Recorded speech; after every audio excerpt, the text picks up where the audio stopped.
All right, we are live for the midweek Wednesday RTD live talk show, the People's Talk Show.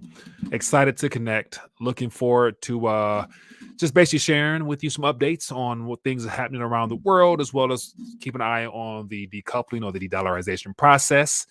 Hope everyone's doing well. As always, want to make sure I acknowledge a couple people for taking time to bless me with your presence. Feel free to let me know where you're watching from via the chat. Then when the phone lines open up, 313-462-0027 is the number that you can call and let your voice be heard. All right. So let's jump right in. As always, for those that are plugged in, I want to make sure you guys stay connected whenever we do go live or whenever videos are posted. So as always, click the bell notification. Make sure you guys hit the subscribe button. Hopefully the YouTube algorithms do their job in notifying people who actually want to let their voice be heard, as well as just plug in. So let's jump in, man.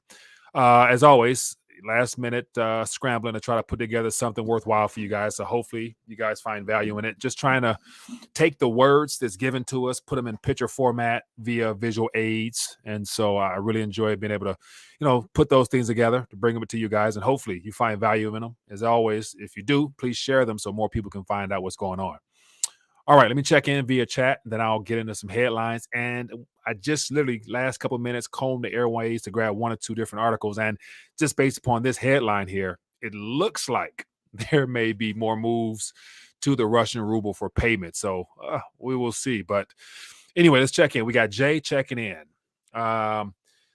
Let me see here. Okay, so I did see something about this. I've yet to confirm it, but I hope this is not true, but yet we'll find out. Jay, appreciate you. Says Jim Willie is reporting that Rob Kirby has passed away. He'll be live streaming the same time of this show on John Claude's YouTube channel. So I hope that is not the case. I do recall in one of his last interviews him mentioning about battling some health issues or something, but I hope that is not the case. But if it is, Lord rest bless his soul. And the good fight must continue on. So I'll definitely hopefully find out more. But Colony, appreciate you. Question here says, Mike, do you think there will be a planned cyber attack causing the Fed to pivot before the next rate hike? Anything is possible. I do know that the past, was it 3 now, major exercises that has taken place over the last year is leading us to believe that they are in need of an excuse. And what better way to, I guess, pull the plug literally, other than having some type of cyber event, power event. We got so many narratives out there. So it's a possibility. Who knows? We'll have to wait and see. But because we are anticipating some type of hiccup or glitch possibly coming as an excuse for their inability to bring this monetary system in for a smooth landing or whatever it is, whatever narrative they're trying to use, my guess would be that they will not be able to do that just based upon the mathematics won't add up. Too much debt because, as I said, the debt clock is ticking.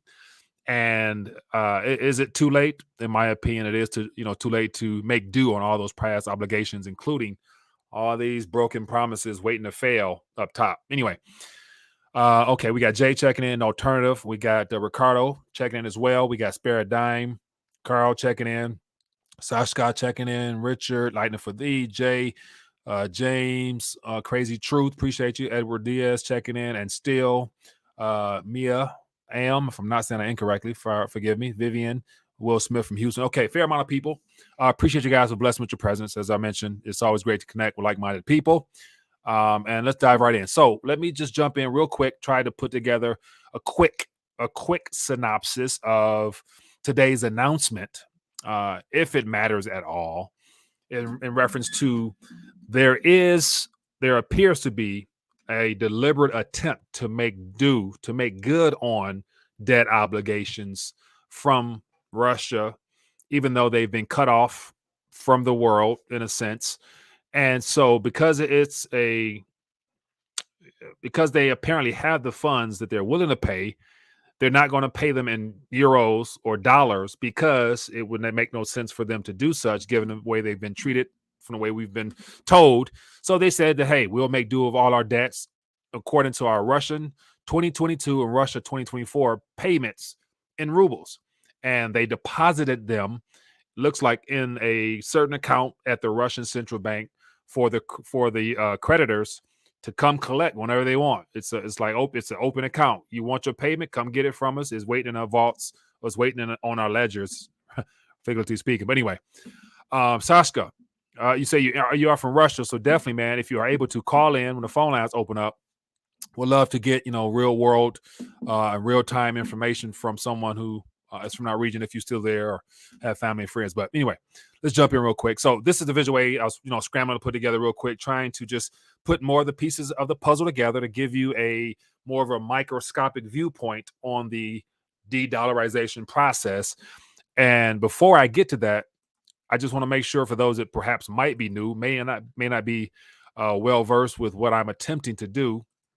I want to make sure I lay the foundation for why I'm doing all these visual aids, because as I mentioned before, as we go through this monetary changing or this paradigm shift out of the old and into whatever's new, ideally digital based, it's always good to be able to see things unfold in real times, relatively speaking.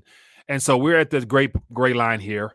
The Federal Reserve note, the Federal Reserve system, in accordance to the way it's been operating for the last 50 plus years, especially under the Bretton Woods gold window that was closed on the world type of thing. So there's going to be whole lots of pieces of puzzles to put together leading up to whatever might be that next major announcement that where it becomes obvious that the world is no longer on the Petro/Federal Reserve note system, i.e. through the SWIFT or whatever else. And so it might still be operational, but it won't be the de facto payment method, in my opinion, moving forward. And this is based upon all the little clues given to us by what appears to be a Russian-led decoupling, along with other nations jumping ship as well. So this is kind of why I like to talk about this, just to put all of these together, because when we get further down the road, we'll be able to look back and see all the different pieces towards a bigger picture. But for us now, it's better to be able to see it and predict, in a sense, what is coming, while it provides us an opportunity to take advantage as well as to protect and preserve ourselves as best we can. So that's just a little reason as why I do this for the main part. But anyway, let's jump right in. So here we got the Russian debt paid in rubles. So as of today, it was announced that the method in which things were paid. So as you guys can see here, I have in the very center there the SWIFT with the X over it, basically representing the fact that everything was running fine.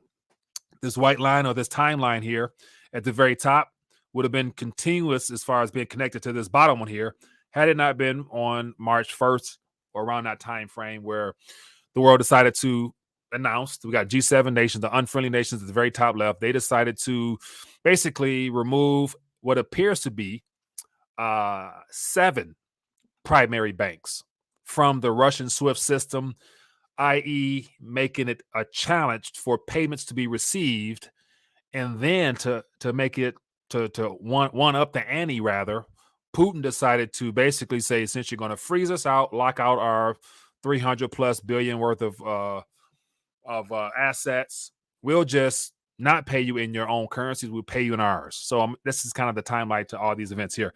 So as you guys can see, very first timeline here, Russian banks kicked off the SWIFT. And so what was interesting is that even though the narrative was Russian banks are kicked off the SWIFT, as I mentioned, there were only VTB Bank and VEB Bank and 5 smaller banks that were actually removed from the SWIFT system. But the primary 2 banks, their version of too big to fail type banks, happens to be Spurs Bank and Gazprom Bank, which were the ones dealing with debt obligations primarily denominated in the euros and as well as dollars. And as you guys can see, according to the information I was able to source, things might have changed, because also the U.S. was also receiving some oil through the Gazprom Bank and Spur Bank payment structure of some kind. So as you guys can see here, we got euros and dollars, and we have this red little squiggly line of the complicated piping of the system that allowed currency to be transacted in exchange for oil from over here. As you guys see, we got Putin on the far right, basically with his hand on the oil valve. And as you guys can see here, there's one drip of oil right now over Europe. And as of, I think it was this past weekend, Friday, Saturday, Gazprom announced that they were officially shutting off, according to, I think it was whatever the name of the pipeline, I forgot what it was. So as of now, out of one of the particular pipelines, oil is no longer flowing. And so now we fast forward to these two banks here, Gazprom Bank, and I did the video I did yesterday describes more of the new structure, of which the goal is to have funds go through Gazprom Bank. You set up accounts with Gazprom Bank. We credit your account, and then you will have access to energy. Okay, so here we are now. On April 1st, Russia demands rubles in ruble payments in rubles as April 1st. So here we are now. So as of this week here, Monday through Wednesday-ish, there were several reports. And of course, the West is trying to tell us that Russia will not be able to make due on their payments because they're locked out of the system. Their economy is crumbling. They don't have any funds and all that stuff like that. Okay, sure. But according to what's coming out of the East, they have the funds, but they're going to convert them to rubles, let you do what you got to do with them. So as of now, all creditors that would like to be able to receive compensation for the debt or the currency they lent to the Russian entities, as well as buying Russian debt, which is overall very small in comparison to what's out there with other sovereign nations. But long story short, on April 1st, they basically made an announcement: you pay us in rubles or nothing else. And so here we got April 1st right here checked off. And so through VT Bank, VE Bank, and all the other banks, the creditors that have dealt with all those institutions, they've basically anteed up, converted the currencies through the whole exchanging mechanism, and then they deposited the rubles in accounts for the creditors who are actually expecting payment in euros or dollars or whatever they might be denominated in. They're not going to get them in that form. You can get them in rubles. So as of now, April 6th, it was announced via the airways here that Russian debtors have deposited rubles into the National Settlement Depository, which happens to be a certain account set up for the creditors to Russia to be able to get compensated in rubles. So bittersweet experience, but it says Euro bonds obligations for $649.2 million in rubles have been deposited into the National Depository, Settlement Depository. So funds are there. Payment was made. Doesn't matter. The debt clock is ticking. All, in general, overall, I don't think it has any real true significance, because I'd assume the creditors have already probably tried to write off that 600 or so, or how many ever total billion it might end up being, because I don't see them looking to make amends with Russia because of this whole SWIFT stuff and the fact we're transitioning towards a whole new monetary world order. And the West is going to use this till they can't use it no more as a primary excuse as to why our economy is still, is deteriorating, with, of course, them using narratives of the Putin price hike and, Russia, Ukraine is a reason why, prices are going through the roof. And it was that way well before now. So, but I just want to try to shine more light as to how this stuff kind of works in a simplistic way via visual aid. So guys, let me know if you guys, what you think of that. If you appreciate that, let me know. It's a chance for you guys to share it if you want. Anyway, so here's some of the information coming out of a Russian news source. And of course, Russian, Western, it's all the same. They're just trying to cover their tracks a little bit. But it says Russia's finance ministry fulfills Russian obligations for 6.49 million in rubles. And then it talks about, thus, according to the ministry, a foreign correspondent bank refused to execute instructions for the payment of coupon income and the redemption of the notes value, whatever, for the 2022 and 2024 Russian bonds totaling 6.4. It was due on Monday. It says to make the payments, the Ministry of Finance transferred funds to the National Settlement Depository at the official exchange rate of the Russian Bank of Russia.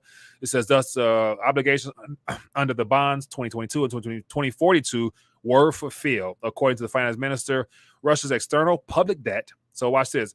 As of February of this year, Russia's external public debt was 59.5 billion, including debt on external bond loans of 38.97.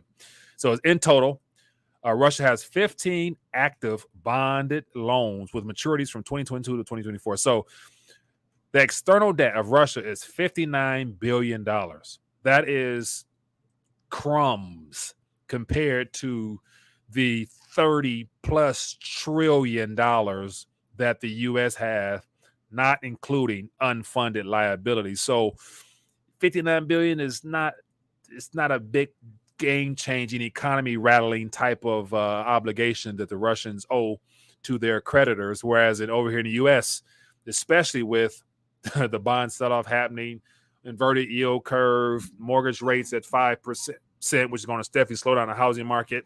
So all the conditions are already ripe here to use Russia's actions or whatever they do or don't do as the primary excuse to cover up the U.S. issue here. Anyway, more stories.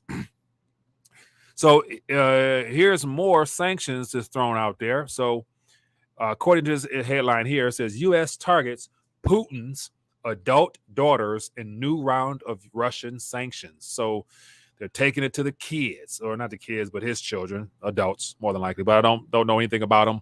I just thought that was interesting. And of course, they're still saying that what's happening in Ukraine is completely inhumane, and there's more videos surfacing.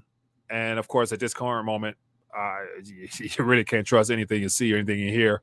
So take it with a grain of salt. But while the West looks to point the blame, it looks like Russia's moving forward because it looks like another nation will be jumping on board the ruble train as far as paying rubles for energy. It says Hungary considers paying for gas supplies from Russia in rubles. So this is from a Russian news source. Take of it what you may.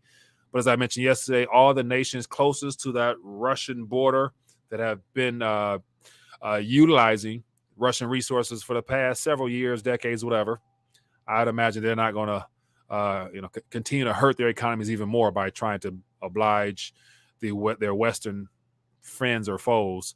And then here is another article that might be kind of news breaking. And once again, it's coming from a Russian news source, but I think that offers a semi different opinion rather than just West, which like to say that it's only one way. But it says EU nations says it's ready to pay rubles for gas, for Russian gas. So this is that Hungary story. But once again, this is probably one of many other European nations that will probably be forced to make some tough decisions, whether or not they're going to continue to go with the West agendas or they're going to backtrack and decided to straddle the fence a little bit and jump on board just because, when one country has what you need, you're kind of backed into a corner. Do you continue to play this charades of, trying to hurt them while hurting yourself? Because ultimately sanctions, it doesn't hurt Russia, in my opinion, as much as it hurts other nations dependent upon Russia. So sanctions is literally shooting the aggressors in the foot, which happens to be the globalist, deep state, cabal, bankster, you name them. They got all types of names for them. Anyway, a couple more articles here. Here are some developments based upon the one bank I referred to. It says Russia's Sberbank Alpha Bank says new UX sanctions won't have a significant impact. And so I wonder, does it have anything to do with the fact that as of now, Sberbank may or may not be still plugged in to the SWIFT system? Because as I mentioned before, up until last week, I noticed that I didn't see anything about Sberbank being cut off from SWIFT. So something may have changed. But I don't think Russia's Sberbank, if I'm saying that incorrectly or whatever it might be called, is really, really too pressed because they have other plans up their sleeves. And those plans happen to be the fact that they have been given the approval to launch their own digital token of some kind on whatever ledger that will probably be used as another anti-dollar, anti-SWIFT mechanism that allow interbank operations as well as provide other creditors and debtors the opportunity to transact with Russia through this particular coin or whatever it might end up being. But give you an idea, it says since Russia started Ukraine or whatever, it says in March, shortly after the invasion took place, trading in Sberbank shares were stopped by London after they plunged 95%. It says 2 weeks later, the Russian central bank allowed Sberbank to issue its own cryptocurrency, according to media reports. On the same day, March 17th, think about this. I'm probably said this incorrectly, but Spurcoin, I'll say that Spur, I don't know what the B is silent or whatever, but Spurcoin was launched. And to go from there, it says, according to analysts, Russia wants to use this coin to exchange rubles for other currencies and escape constraints. But the possibility of doing it is debatable, according to a general manager of a blockchain payment network. So we have an external blockchain network company saying that it's not likely that they'll be able to do it, whatever.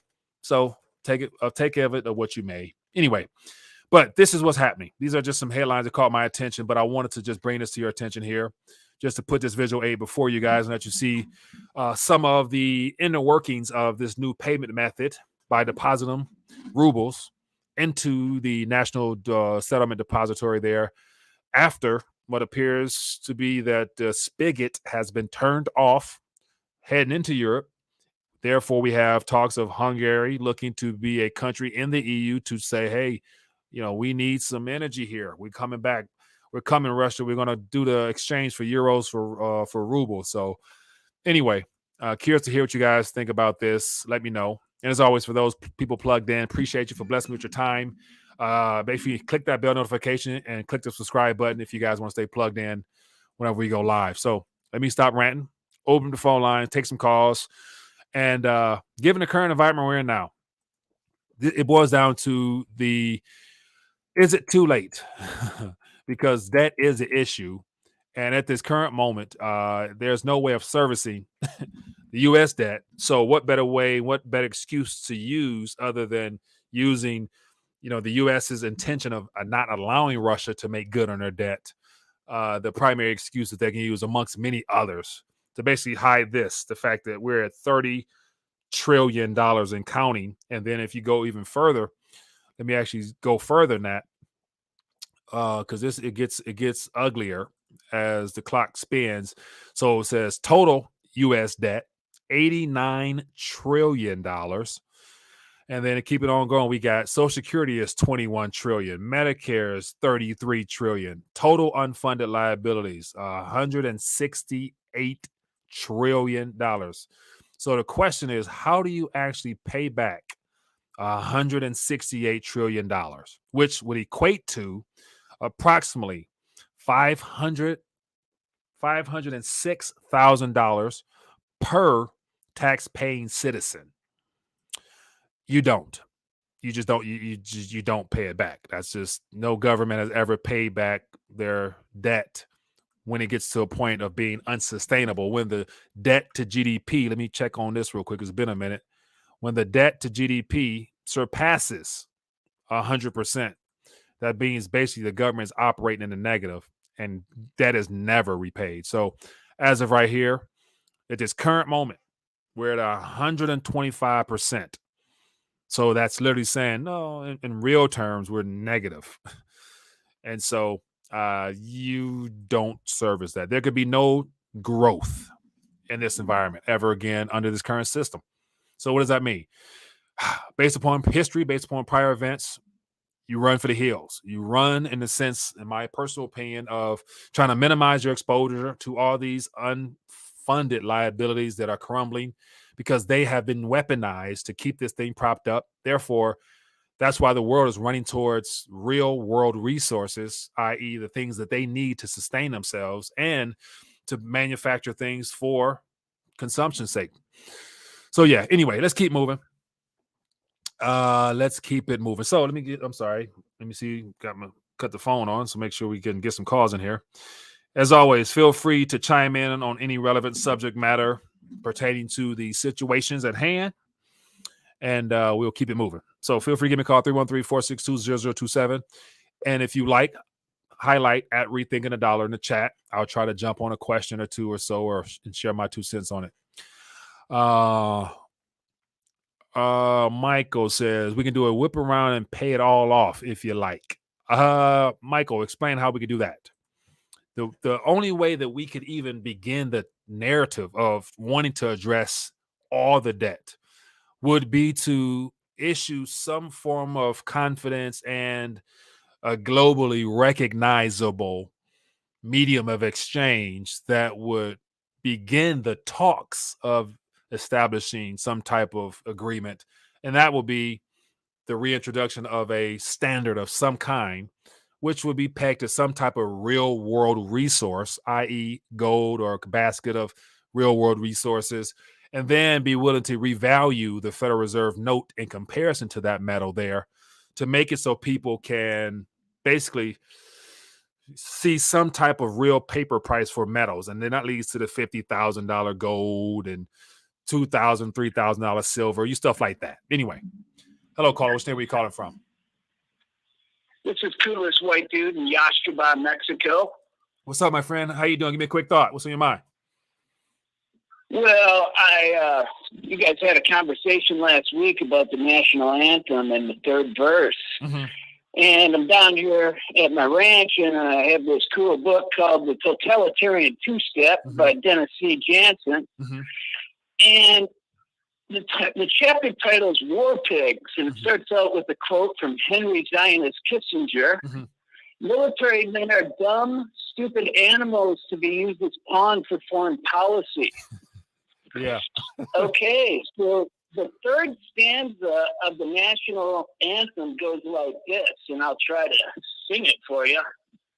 And where is that band who valiantly swore that the havoc of war and battle's confusion, a home and a country, should leave us no more? Question mark. Their blood has washed out their foul footsteps pollution. No refugee could save the yearling enslaved from the terror of flight of the gloom of the grave. In the star-spangled banner in triumph doth they. Oh, the land of the free and home of the brave. It was written by Francis Scott Key, a wealthy American lawyer who wrote the Star-Spangled Banner in the aftermath of the Battle of Fort McHenry on September 14th, 1814. Was a slave owner who believed blacks to be, and this is a quote, a distinct and inferior race of people, which all understanding proves to be the greatest evil that afflicts a community. End of quote. My friend. That's what people sing. Yeah. Now, are you a friend or a fan of the band the Beach Boys? Yeah, I've heard of them, but that's not my genre, so not too familiar with it like that. Well, anyway, he has a song in here, and it goes kind of like this. Bomb, bomb, bomb, bomb, bomb, bomb, I ran, went to a dance, I saw Baba Rain and thought they'd take a chance. But it seems like it could be Russia. Bad villain Putin and his communist red mercenaries. Hey, man, I appreciate you for dropping some nuggets, man. Thank you. Thank you. Good stuff, that buddy. book's available on Amazon. Appreciate you, man. Take care, my friend. Yeah, be good. Oh, man. Mr. Dennis. Yeah, man. So, yeah, I think we touched on it a little bit last week. It is what it is, and that's a part of the history that this country has given us. It is what it is. But yet, looking forward, when it comes to racism, stuff like that, I look at it as it's one of those issues that will never, ever be solved in this life. It's not possible. It's not, I don't look at it as a color issue, more so as a spiritual element, because you can't really fight sin with more sin as far as, spewing hate. At the same time, people ignorantly spew hatred. I mean, and that's where, I think the difference in how we live in this life, whether we live according to the natural elements, natural realm, or we look more towards the kingdom, a more higher dimensional way of thought. And that has to do with love. So love conquers all. So yeah, I can't fault Francis Scott Key. I mean, he was, doing what he did for his era. And it's unfortunate that a lot of lives were lost in that time frame, but that's a very dark part of our history for this country here. But then think about this, well beyond that, there was every 100 years, there's dark times that, it would be very informative if people found out how many lives were lost in total for whatever the issue was, whether it was, slavery for this one, indentured servitude, whether it was just, the Christian wars, the Muslim wars. I mean, the enemy. Who's the primary provocateur of all that? It's our enemy. It's the enemy of humanity, the one who comes to kill, steal, and destroy. So I more so blame him rather than the puppets he used in between to accomplish his objectives. So, but anyway, there will come a day of there will come a day of restitute for all that, of course. Anyway, so Toby says dark part of your history if you choose to believe it. Yeah, and so once again, the no doubt the history books have been whitewashed thoroughly. So take of it what you may. Me personally, I don't really put much into it. I don't go down those rabbit holes. I've never been one of the people who, blames anybody. That's just not me. It's not the white man's blue man, green man. I don't have time for that. I really don't, man. I'm too blessed and a favorite to actually give that my time. Anyway, let's keep it moving. Feel free to throw out some thoughts, ideas, or suggestions, and let's touch on them. Let me see what else. There's lots of stories happening, but I haven't been able to touch them all. That's why I rely upon you guys to bring it to the forefront, because that's how we all stay plugged in. And as always, I grab articles, news stories, videos, whatever from the Discord and Telegram. So click the link down below, join the social media tabs, and that'll help me out a lot when it comes to grabbing news. Reggie says, rethinking the dollar, do you think countries are going to start dumping the dollar soon? Reggie, where you been, buddy? The decoupling / de-dollarization has been underway for quite some time. And it's my opinion that the payment structures and all the complicated infrastructure needed to pull that off is already complete. They're just rolling this out in steps, just like what's being announced out of Russia and all the other agreements they've signed. They've already been done years ago, but they're just hitting the news now in response to the West's aggression as far as removing the sanctions and all that other stuff like that. We're just getting secondhand information. It's and they're using this as a reason to bring it all about, but it's already done, in my opinion. And I think the biggest news will be, like I always said, whenever the Middle East, which happens to be the OPEC nations and OPEC plus nations, when they come out with their own either currency or, because ultimately when we look at it from the bigger picture as far as what the world really needs, which happens to be from the periodic table, oil and its many different types of energy formats or whatever, oil is the primary currency. Now it's more so getting an agreement on how do we determine its exchange value for in currency terms. That's what's shifting right now. Russia wants his ruble. The West wants the dollar. Europe wants the euro, and all the other countries in between. So it's only, that's why a lot of people talk about the Dixie, the trade weighted currency index, where you got the 5 currencies. I think 6 now with the Chinese yuan in there. They're all vying for the same thing: who prices what, and how much is it worth in that currency. That's basically what it all boils down to. And so these are the different mechanisms they've used: government bonds, treasury bills. We got, corporate and municipal bonds. Think about all the states that's not doing good right now. That over the last, I think it was the last 2 CARES Act, the Build Back Better Act, the American Act, the Rescue Act. They kind of papered over some of the pension situations with these states here. We got the stocks, which markets are not really doing well. We got all this stuff up here, man. It's all priced in Federal Reserve note terms. And that's what's shifting. The world's moving away. The world's already moved away. Norman says, Mike, are we entering the time of the beast system? Norman, once again, I'm not a biblical scholar and all that, but my opinion is that we've always been in end times.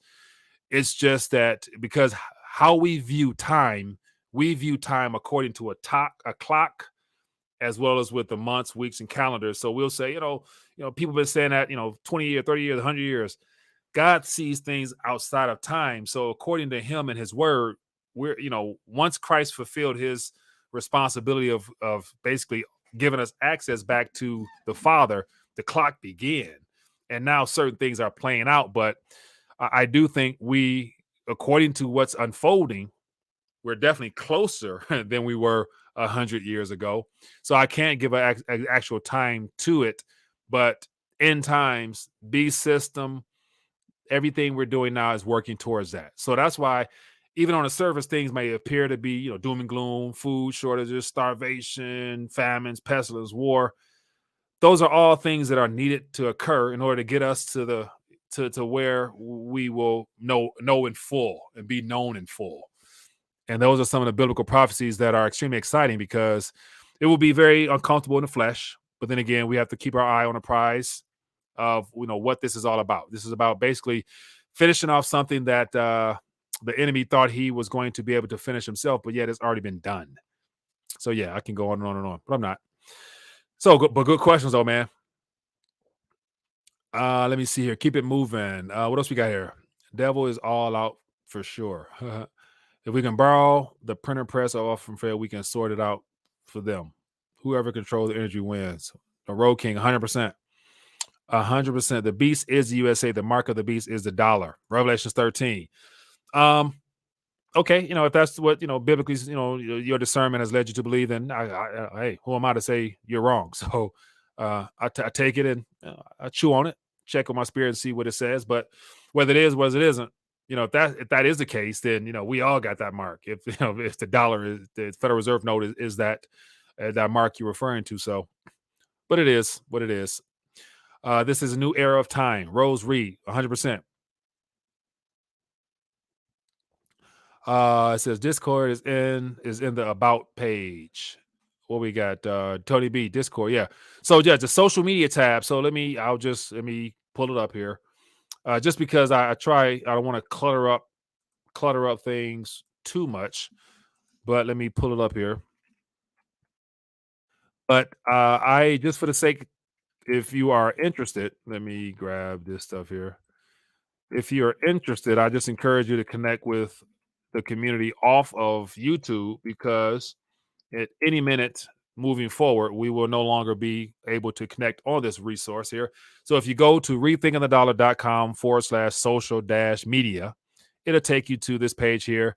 This is where all the videos are, YouTube, blog, Telegram, Discord right here, Twitter, Twitch, Rumble, Instagram, all the places where I try to put up stuff and stay connected. These are all the places that you guys can connect. So this link is beneath this video here towards the very bottom, I think. So just so you guys stay plugged in.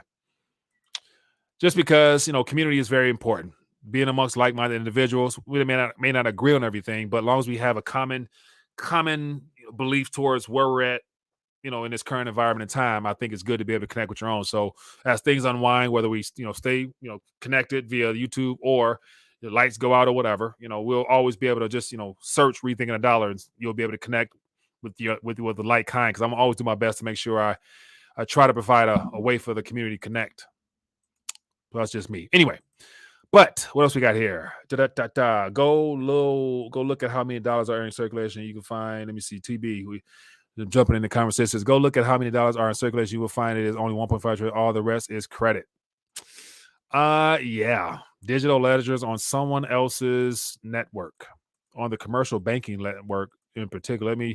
Let me find my little visual aid here. Got a visual aid for everything, but so here is the current changing forms of American currency. So what's interesting about this one is we've already predominantly digital with going back to, I think it was the 70s, 60s, basically when it first showed up on the scene, but it was commercial bank led. But now what the Federal Reserve is trying to do is bring everything under one roof, i.e. their own servers in the form of some blockchain narrative type CBDC. Excuse me. And if you guys can see at the very bottom of here, it shows that there's approximately, let me go here, let me zoom in. As of, we're about 2% or probably less now, because this was before all the close to 7 trillion brought into existence, all the CARES Acts and Rescue Acts and Infrastructure Acts. And so it's probably less than 2% now. But I'm going to update this. It's been a while, but I'll start another category over here to the right. And then I'll probably put the CBDC. And then it'll be it's gonna be interesting to see how that merges over. But so once so this decade we're gonna see a whole nother column of a different type of quote unquote currency in this country. So it's here, in my opinion. Like I already mentioned, my thought process is MIT and the digital currency group, or what's it called, whatever. They already got the prototype. It's ready. They just need the right event to roll it out. So they're not gonna roll this out on the fly. Mike, you should interview Bill Steele. Yes, I did interview Bill a while ago. It's been a while because I know last time I reached out to him, he was basically saying that, everything he was doing is pretty much done because he did a good job of educating the public and he wasn't really giving interviews at that time. So something may have changed, but I just type in Bill Steele. So here's a little snippet that I took from our interview that we did a couple years ago. But this was just my little way of trying to take little nuggets out of a conversation and bring it. So there you go, Mr. Bill Steele right there. Rethinking the dollar. Yeah. I don't know. That's a question I've never gotten before. But I'll just play this real quick. There's something wrong with the dollar. There's something wrong with Federal Reserve notes, which are money created as an interest-bearing debt.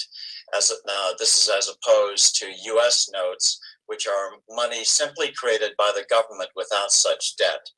Thereby, the government reaps a lot of benefits. Number one is something called the seigniorage. Seigniorage means the profit from making the money in the first instance. With U.S. notes, the government creates the money, gets the seigniorage, but also it avoids the control the debt money system places over the government. And with the Federal Reserve notes, 97% of our money is created as an interest-bearing debt. All right, I'll spare you guys that conversation. But if you're interested, type in Bill Steele, Rethinking a Dollar, and you will find it out there. But all right, so get ready to dial back. As always, wanted to connect, just share some events as they unfold. As always, trying to put the pieces of the puzzle together. And it's a way for me to further, my understanding of all these events as they're unfolding. So also, for those that are interested to take these, share them just to give people something to look at, give people something to realize that there's a different way of, learning these days. Some people are visual. So, but anyway, as always, want to thank you guys for hanging out with me. Come back tomorrow, same time, same place, Lord willing. Make sure you guys click the subscribe button and the bell notification to stay plugged in because I have, more things I want to do, just more so finding the time to get it done. But anyway, people, be blessed, be safe, and I will see you guys later. Peace. The next recession. Recession will be a recession. We're going to hit a recession. The date of the next recession. A U.S.-only recession typically lasts 8 to 10 months. A crash is coming now, whether it's 6 months from now, 12 months, 36 months, no one knows. If you have the right plan to set up, you can make a lot of money from this.